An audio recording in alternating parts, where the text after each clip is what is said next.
बिस्मिल्लाहिर्रहमानिर्रहीम। bslearning.com की online English learning classes के सिलसिले में आज हम आपको डायरेक्ट इनडायरेक्ट स्पीच में ऑप्टेटिव सेंटेंसेस के बारे में बताएंगे। ऑप्टेटिव सेंटेंसेस वो सेंटेंसेस हैं जिनको हम दुआया कलिमात भी कहते हैं। ऐसे सेंटेंस जिसमें दुआ दी जाती है तो ज़ाहिर है या ख्वाहिश का इज़हार किया जाता है, क्योंकि दुआ भी एक तरह की ख्वाहिश ही होती है। तो लिहाजा आप से को जो आपका रिपोर्टिंग स्पीच में जो वर्ब है से, जिस तरह के ही सेड, ही सेज़, तो उसको आप विश में, डिज़ायर में या प्रे में आप कन्वर्ट करेंगे जिस तरह आगे जुमले की जो नोयत है उसके मुताबिक। फिर आप जब भी कामा और इन्वर्टेड कामा को जो ही ख़त्म करते हैं तो आप जब दैट आप यहाँ पे इस्तेमाल करेंगे। मिसालें देखते हैं।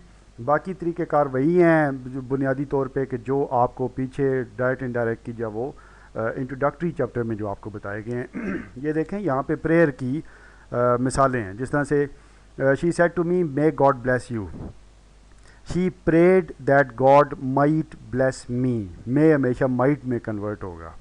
थोड़ा सा कॉमन सेंस यूज़ करने की भी ज़रूरत होती है। ये टेंसेस उस तरह से टेंसेस नहीं है कि जो टोटली आपको हर चीज़ समझाई जा सकती है। बहुत हद तक कॉमन सेंस यूज़ करने की ज़रूरत है। आप लैंग्वेज सुनते रहते हैं, उससे भी आपको बहुत चीज़ों का पता चलता है। जिस तरह के his grandmother said to him may you live long, his grandmother prayed that he might live long.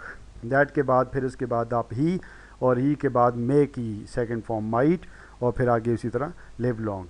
She said may God reward you, he prayed that God might reward him. May को आपने might में convert कर। ये वो examples हैं जिसमें आपने दुआया कलिमात या प्रेयर्स जिसमें आपने देखे हैं।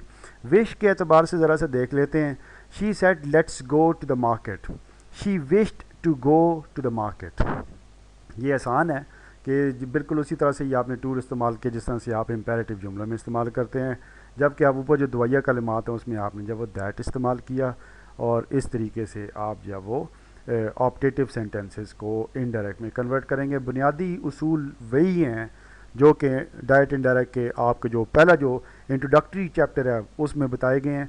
उसमें मैं ये आपको ज़रूर सजेस्ट करूँगा कि अगर आप पहली वीडियो ये देख रहे हैं तो आपको चाहिए कि आप वो हमारा डायरेक्ट इनडायरेक्ट का पहले जो लेसन है और उसको आप लाजमी देखें। सिंपल सेंटेंसेस के हवाले से जो डायरेक्ट इनडायरेक्ट में बताया गया है उसमें बड़ी वजाहत के साथ बताया गया। और अब आगे जितने भी वीडियोस हैं तो हम ये पहले से ये बात समझ रहे हैं कि आप वो चीज़ देख के आए हुए हैं, तो लिहाजा आपको अब उतना डिटेल से बताने की ज़रूरत नहीं है। चीज़ें आपको बड़ी आसानी से क्लियर हो जाएंगी। Thank you.